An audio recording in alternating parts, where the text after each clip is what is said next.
Lovelies, welcome back to my channel. If you're new here, my name is Belinda Strana. Thank you so much for all the love and support. To my returning subscribers, to those people that share my videos and leave commentaries, you guys are the real MVP. So lovelies. I came across this video on my For You and I thought to share where this discussion was actually taking place about how these MAGA supporters actually went to an extent to provoke people that looks like me. But their effort is just something that is as if people that looks like me are just very, very ready for any outcome after this, you know, just conducted election and all of that. Guys, I'm just going to roll the clip as well as some of other stitches I was able to put together. Please leave me your own thoughts in the comment section of what you think of this video. And please do not forget that we do not support any form of bullying and harassment. We are just here for educational and informative purposes. All right, lovelies, let's dive into it. It's so obvious that this is an attempt by the Trump administration to provoke Black people. It started with the attempts, with the DEI, all of the rolling back of DEI, removing DEI from this website, removing any mention of Black soldiers and women soldiers and all this from this website and that website, and removing DEI protections and removing DEI initiatives. It started with that. They were like, Black people, guess you're not going to get a job now because DEI and affirmative action is over. Watch how these Black people react. You know how they are. They get so angry and they'll be out there violently protesting, and we're going to have to tamp down the protests. And Black people said, oh, y'all rolling you're rolling back DEI? We were like, oh, okay. So what are we having for dinner? Because we don't care. We don't care. Okay. We're still going to mind our business. So they said, let's do some more provocative stuff. Like, for example, floating the idea of getting Derek Chauvin released from prison. Let's do that. Let's get Derek Chauvin, the man who murdered, George Floyd in cold blood. Let's get him out of prison. Get his conviction overturned. And Black people are like, oh, you mean like all the other police officers who you've acquitted, who didn't even spend a lick of time in jail? You mean like them? You think you're going to provoke us by doing the same shit y'all always do? We're still inside. We're still inside. Okay. And so they were like, well, how else can why won't these Negroes get on the front line? How else can we provoke them? Oh, you know what? I know what we'll do. We will bring segregation back. And Black people were like, not only were we like, we don't care. We were like, oh my God, yes, please, please, please bring it back. Please bring it black. White people love to segregate themselves from Black people, but they do not want us to build community without them because they fear that our communities will thrive more than theirs.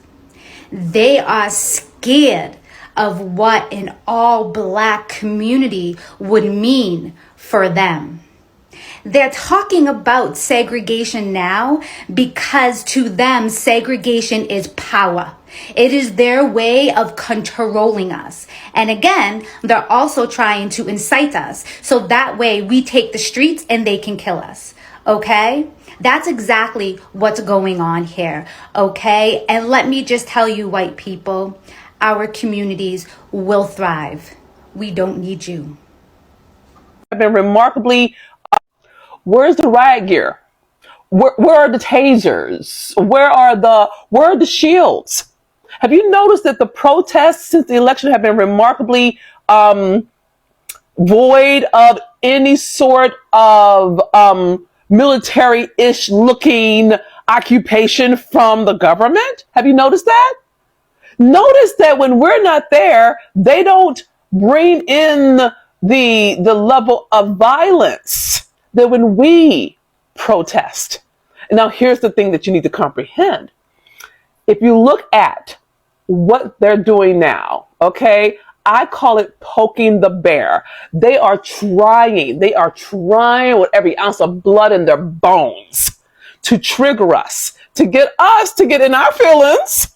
So we gather in March. And if we did gather in March, that would give them permission to unleash martial law. Now, when you think about martial law, it's bigger than how when we protested for George Floyd. You see what I'm saying? But if you think about civil rights, and you think about the water holes, you think about the dogs, you think about the beatings, if you think about Jim Crow, if you think about sundown towns, if you think about Reconstruction, if you think about still in black boys and put them on a chain gang, like if you think like that, if you think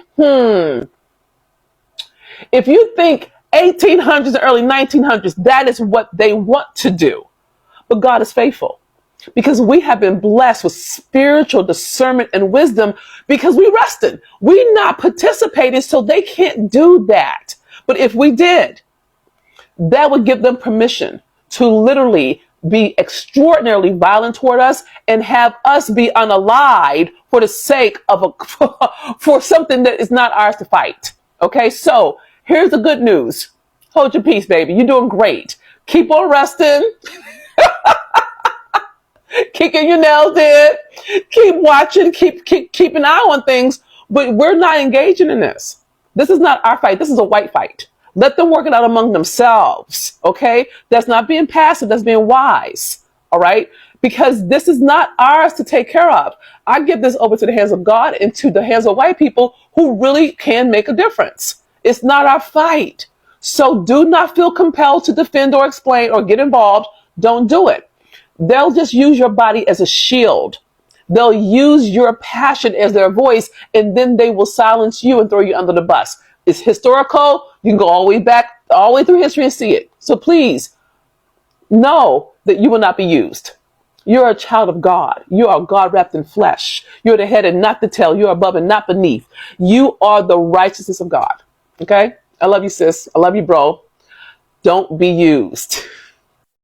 Say what I gotta say. So I just watched a really great video by this black woman who was talking about how segregation in today's world is really not about black people, it's about white people. And I'm not gonna summarize her video, but I will talk about something that recently came up in real life in conversation. And I was in a conversation with people that were half black, half white. Now, full disclosure, I am black and Chinese. My entire life, though, I have been identified as a black woman to society. Well, really an Oreo, but that's a conversation from a totally different video. But in talking about this whole segregation in 2025 topic, they were like, oh, you know, the internet is saying that segregation is a good thing and that, you know, it's been good for the black community. And I didn't say anything. I was just silent. But in the video, the person that I tagged, she talked a lot about how white people specifically have benefited from integration because even though we were supposed to be promised separate and equal, or, you know, together and equal, it has not been equal for black people. Black people still are not paid the same as white counterparts. Black people still are not afforded the same opportunities, especially since the rollback of the affirmative action. Black people are still at the hands of police brutality. Like, it really hasn't done like a huge thing. However, with white people being in close proximity to black people and minorities in general,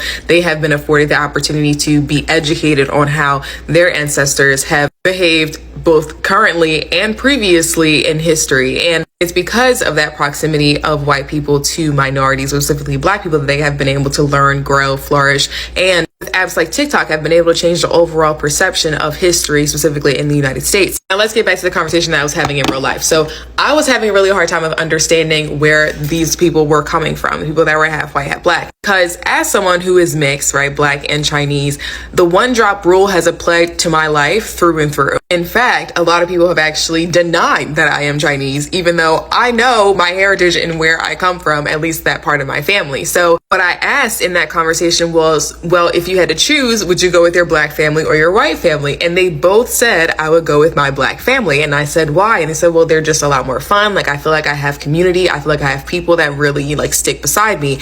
And what I really think it boils down to is community, because minorities have been forced to assemble their own communities because of oppression, because of things like segregation. And in doing so, are able to support their own people regardless of, you know, what those people look like, because of the way they have been oppressed in the past. Which is why you see today a lot of black people online are like, oh, I don't care if we're segregated or whatever. But a lot of white people are like, no, we can't do this, because they would in fact lose their community. The best way that I can think to put this in perspective for people who just aren't getting it is when we look at men and women. So right now, men are going through this loneliness epidemic, right? Where a lot of women just don't want to get married. They're not really interested in dating. They are buying their own homes. They're working their own jobs. They're making, their multiple six-figure salaries, whatever. They have their own businesses. They can have their own bank accounts without men. They can do whatever without men. So women are like, why would I opt to be in a relationship with a man when I can just do bad all by myself? When you look at men who typically don't have as flourishing of a community or as well-rounded of a community as women do, right? Relationships typically aren't that deep with other men. They also aren't really emotionally available with other men or have like different opportunities where they can feel like they can be emotionally safe with other people. When they are in relationships, they seek a lot of emotional support from women because they don't have that in other aspects of their life. So the fact that women are going off and doing their own thing and don't give a damn about men, it's really hurting the men, and the men are like, no, we don't want this. But if men would actually, be more emotionally available with their friends, go to therapy, talk about their feelings, have, celebrations and birthday parties and just deeper friendships and connections and relationships like women do, then they wouldn't really be bothered if women were doing all the things that we're already doing on our own. It's patriarchal beliefs that are holding men back from living their best lives, because now that women are separate and mostly kind of ish equal, depending on who you're talking to, we can go off and do our own thing and live our best lives. Similarly, Black people have their own community, have their own restaurants, banks, shops, businesses, influencers, all of it, right? So white people who don't really have the same community, who don't have the same deep connections, don't have the same village of people to really be behind them in their own culture and their own lives, are going to be missing out because they don't have the support from minorities, aka Black people in this case. And in that scenario, it's white supremacy, which hint is very closely related, if not cousins, to patriarchy, because if white people actually had their own communities where they were flourishing and it didn't really need to rely on minorities, and they could be fine all by themselves. In case you needed yet another example of how white people don't really have community, is since January 15th, Inauguration Day, I have not seen a single viral protest video or slew of videos. I haven't seen a single one. I'm on the internet every single day. Haven't seen one. Why? Because they aren't out there. They're not protesting. There's no community. There's no organization. There's no one to really spearhead the movement. Who typically spearheads all the activism and protests and any civil rights related movements? Black people. While I still have you here, I would like to also point out that because white people don't have these big, flourishing, supportive communities like other minorities do, they really grasp hold of their communities in real life, so like their families and, their people they hang out with at the country clubs, et cetera, et cetera. So when things like a presidential election happens and people find out that their other half of their family actually voted for someone that they don't support, it is actually less likely that they're going to leave that family, because it's literally the only semblance of community they have that does not involve minorities. So I'm going to conclude this TED Talk by saying that whether or not you believe segregation was positive or negative for the Black community, I better not see a single Black person at a protest or marching on April 5th. Thank you. I saw a TikTok about segregation coming back, and the creator was talking about how Black communities were already financially prosperous during segregation. However, because white people burned them down, they no longer exist today. And the person had mentioned Tulsa, Oklahoma, and also Rosewood. But a lot of people in the comments didn't really know what he was talking about. And there's a really great podcast I listened to years ago that was done by a Black woman journalist who would find descendants of the people who survived these massacres that happened and would interview them to find out what actually happened during. And when I listened to this podcast a few years ago, I distinctly remember her speaking about how a lot of the information that she was able to find out was because of stories that family members would tell other family members. However, generational trauma was super prominent in that the survivors of these massacres just did not talk about what happened. Like, they were just too traumatized to really speak about it with their children, their grandchildren, etc. So in some of the episodes, the information that she gathered was actually from the journals of either the family members or the descendants of those people. The stories in the podcast are absolutely phenomenal, but it changed my life in that it really emphasized to me how important it is for us to be documenting our history as we are living it. And it's why I created the Wanderer's Journal, so that people can document their own travels and life experiences, so we don't have to go through things like this where people are constantly searching for information and the erasure of our histories. Because if there's anything I've learned from therapy is that sometimes it's easier for you to write your feelings as opposed to talk about them. And there have been so many moments over the last 5 years where it has been important that we even have a firsthand collection of these stories, because it's literally being changed in front of our eyes. So if you have not listened to the podcast, you definitely should. If you want to pick up the Wanderer's Journal, it is linked in my bio. Okay, I want to take a moment to say thank you to Donald Trump, not out of praise, but out of truth. Because while you rip through every part of this government, tearing down justice, equality, and fairness under the fake excuse of fighting DEI fraud, what you're really doing is confirming what black folks have been saying for generations. America was built on racism, fueled by fear and sustained by white supremacy. You've exposed it all. The masks are off. The polite racism, the fake allyship, the colorblind lies, it's all gone. Now we see it raw and unfiltered. You're not just targeting policy, you're targeting people. Black people, brown people, marginalized communities.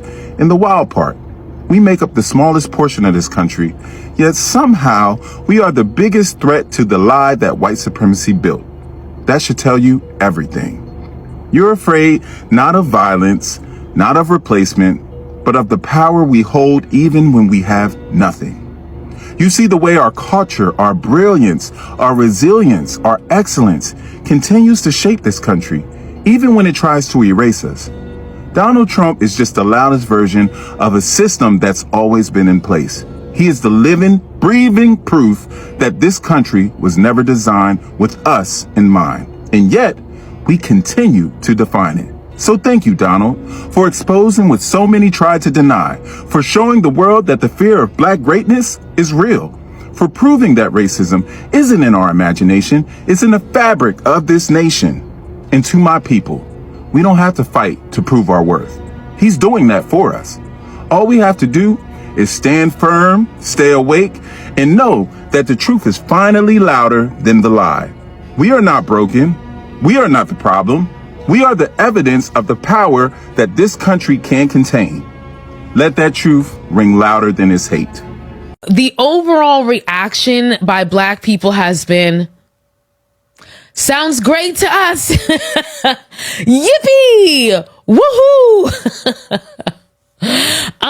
Mostly because, black people are sick and tired of white people shit. And we could really use a break from y'all. I ain't even gonna lie. We could use a good long break from y'all. First and foremost. But also because black people, we're hip to the hippity hop, right? And so we're realizing and recognizing that a lot of these executive orders and these administrative changes that Trump is making that has to do with black people and people of color are an attempt to antagonize black people, because it's obvious that black people have really committed to staying home, staying out of these protests, minding our black ass business, and staying out of all of this political turmoil that we're experiencing right now, and focusing on black communities, supporting black businesses, and supporting black people. Okay?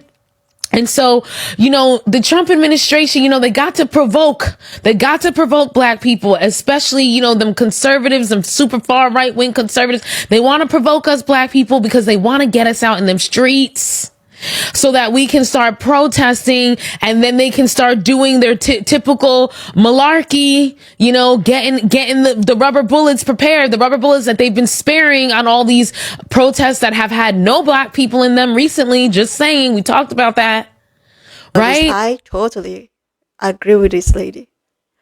These people have, and the thing is that they are not going to give up. Whatsoever thing that they have been putting out there is to provoke people that look like me. But they are not getting the same energy that they are putting out. That is as if now they are so upset and don't even care about whosoever their policies affect. Oh my goodness. They started from DEI. Expecting black people to go out there and protest, expecting them to be on the street. Then they can now use the opportunity to come. Oh, I told you guys, this guy is a ghetto. They are the problem. Oh my God. That's when you see all of the police brutality. Black people they didn't react. They didn't react. Like I love this. I love this for black people. I don't even I never expect it was gonna go this far. It was it was very, very, very, very remarkable. Seriously. Because these guys tried everything. They tried everything humanly possible. Even during the time of is it sit at home or no buy, I think some Mexican Hispanic people protested. I was like in my heart, oh, what if I think that was during the Coca-Cola layoff. So some Hispanic people I was like, I hope this will not make people that listen like me to go out there. And the thing is that after this protest, nothing was heard about. Like, it was not even all over the world. It was not heard in any national TV. Nobody even knew that there was anything like a protest that happened. If not for people like us and other people who stitch videos. Let's just take for instance, this DI thing happened, Black Lives Matter thing happened, and black people decided to go out there to like protest that they don't like this or what have you. Do you think that all of the social platform will not take it? But it didn't happen. It didn't happen. For the first time, black people did not. And they have always, but the way at which that they went about this, they didn't fall for all of these tricks, for all of this. It is highly commendable. Seriously. And I'm super, super proud. Because it is just so quiet. Everywhere is just quiet. Even if there is a lot of FA and FO going around, the farmers are out there on the streets. Am I even talking about the veterans that is out there? I didn't even see any black veteran. Like, oh my God. Upon all of that, black people are still staying put. I know it's very tempting. Like, I saw a video yesterday, I think I stitched where a black guy was like, it is not right for black people to sit at home and allow these people to do these things. I see every other thing that is happening is not affecting black people. It does affect black people. But I think for the safety of people that looks like me, the best way to protest is to sit down, just like the ancestors has instructed.